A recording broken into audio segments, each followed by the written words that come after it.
आप सभी का स्वागत है मेरे चैनल पर। आज की इस वीडियो में प्रेमानंद महाराज जी ने हमको बताया है कि मन में अच्छे और सकारात्मक विचार कैसे लाएं। तो बिना देरी के वीडियो को शुरू करते हैं। इस वीडियो को प्लीज़ लाइक कर देना, चैनल पर नए हो तो सब्सक्राइब कर देना। तो चलिए चलते हैं।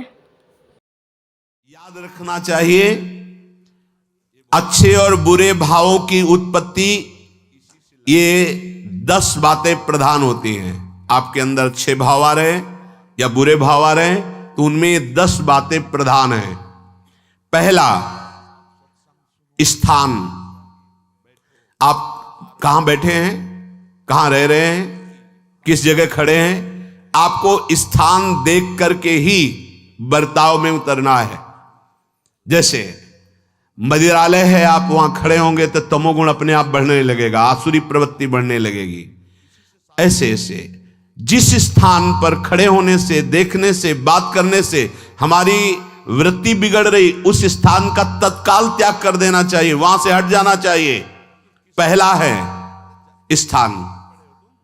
जैसे सत्संग, यमुना जी का एकांतिक पावन तट, किसी लता के नीचे, किसी संत भगवान के सानिध्य में, अब हमारा ये स्थान भजन वृत्ति बढ़ाएगा। उस व्यक्ति का घर जिसके पास जाने से वासनाएं बढ़ रही, उस स्थान में जहां दृश्य देखने से हमारे अंदर गंदी बातें आ रही, पहला है स्थान।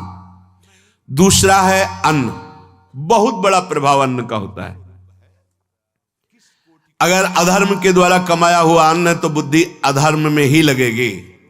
यदि भोजन पकाते समय, रसोई रांधते समय आप विकारात्मक चिंतन कर रहे हैं तो कोई भी प्रसाद पाए उसके अंदर विकार जागृत हो जाएगा। अन्न का बहुत बड़ा प्रभाव पड़ता है। एक बार पूज्यपाद उड़िया बाबा जी महाराज अपने परिकर के साथ भ्रमण में थे तो किसी बड़े धनी मानी ने निमंत्रण दिया, महाराज आज यहीं रुको। तो बाबा ने कहा हम लोग गांव के अंदर नहीं रुकते, तो बाहर कोई वृक्षों का समुदाय, जंगल जैसा, तो उसमें वहां रुके, पर भोजन उनकी तरफ से, भोजन सबने पाया।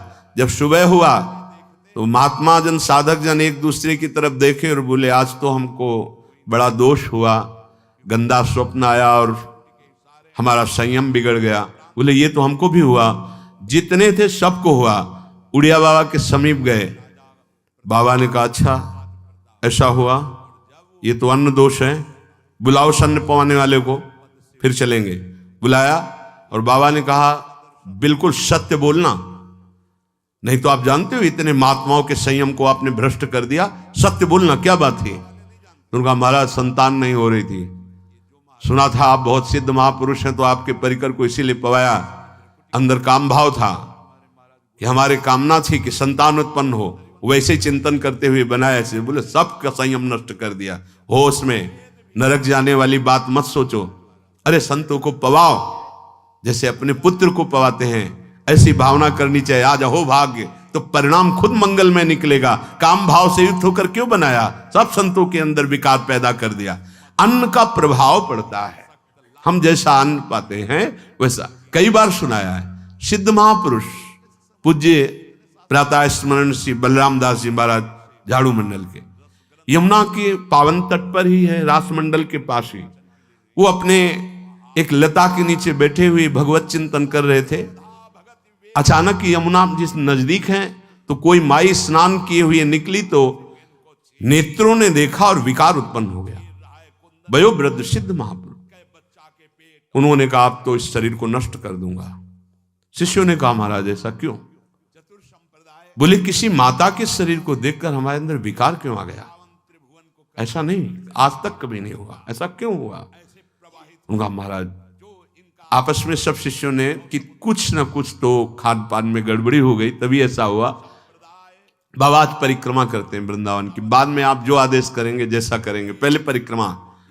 वृंदावन की परिक्रमा का बहुत बड़ा प्रभाव। जब कभी मन आपका ऐसा विक्षिप्त हो, परेशान हो, तत्काल परिक्रमा प्रारंभ कर देना, नाम जप करते हुए। आप देखना परिक्रमा पूरी होते होते शांति हो जाएगी।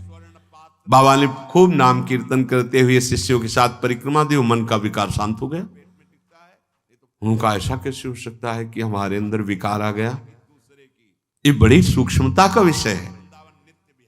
कल प्रसाद कहां से आया था? तो उस समय लाड़िले गोविंद देव जी महाराज यहीं विराजमान थे वृंदावन में।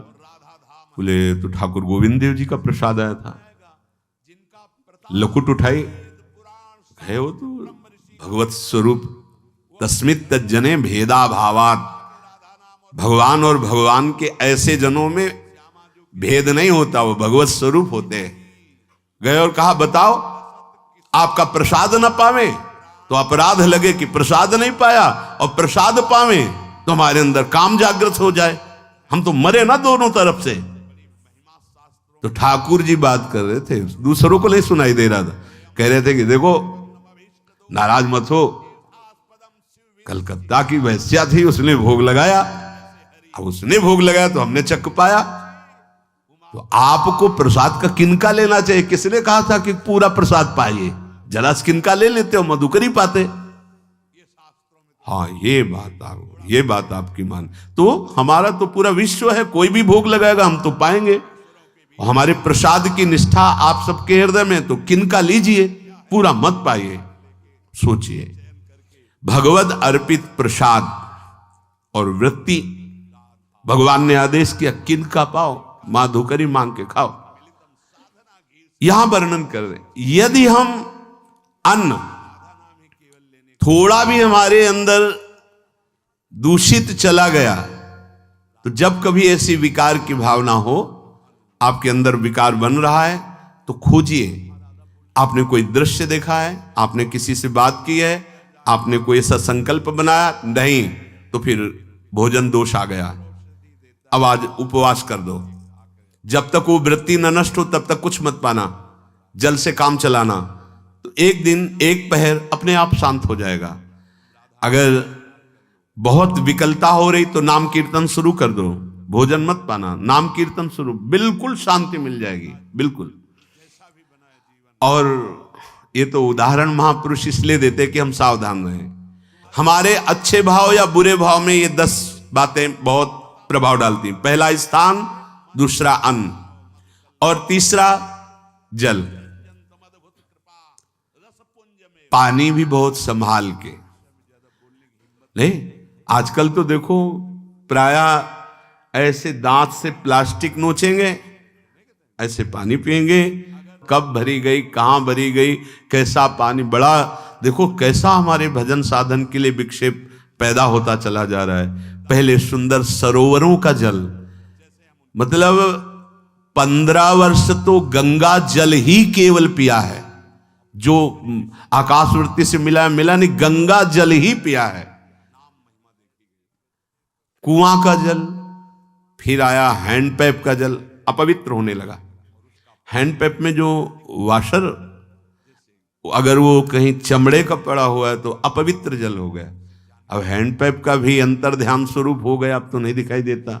अब रह गया है मोटर से निकले और फिल्टर में जाए, वो मशीन जो फिल्टर करती पानी को, आरओ, उससे। अब वो जिनके पास है तो है, नहीं तो परिक्रमा लगाया हो, आपको पानी पीने को नहीं मिलेगा। देखो कैसा समय आ गया। भोजन, पहले कोई दगाबाजी भोजन में तो नहीं करता था। गांव में जब जिसके यहां दूध बेचा जाता था ना, उसको बहुत लघु दृष्टि से देखा है, गाय माए एक बराबर होती है, ये दूध बेचता है। 10-5 किलो मठा तो आप ऐसे मांग के ले सकते थे, अगर अड़ोस पड़ोस में वो मठा मिल जाएगा। जब कोई उत्सव होता, फ्री दूध 100, 200, 500 किलो पूरे गांव के सब दे देते, कोई ऐसे बेचता था। अब दूध नहीं, जब बूढ़े लोग बैठते थे कहते थे पानी बिकेगा आगे चल के। आज पानी बिक रहा है, नहीं बिक रहा, पानी बिक रहा है। हमें लगता है सबको ही पैसे से ही पानी है। वो बोतलें नीली नीली नहीं, इतनी बड़ी बड़ी बिकती, उन्हीं से पानी पिया जा रहा है। आगे और समय जल का प्रभाव पड़ता है। जैसे हम गंगा जल पीते थे, सही कहते हैं, कई कई दिन जब भोजन नहीं मिलता तो पूरी पौष्टिकता गंगा जल से मिलती थी। गंगा माता के जल से ऐसा लगता था मानो हम परम पावन अमृत पान कर रहे हैं, सारी पौष्टिक। मैं आशा करती हूँ कि आपको मेरी वीडियो अच्छी लगी होगी, तो इस वीडियो को प्लीज़ लाइक कर देना। चैनल पर नए हो तो चैनल को सब्सक्राइब कर देना। सब्सक्राइब के पास वाले बेल आइकन को प्लीज़ क्लिक कर देना, ताकि मेरे चैनल की जो भी न्यू वीडियो है उसकी नोटिफिकेशन सबसे पहले आप तक पहुँच पाए। और कमेंट बॉक्स में ज़रूर बताना कि आपको मेरी वीडियो कैसी लगी। Thank you everyone, thanks for watching, bye bye.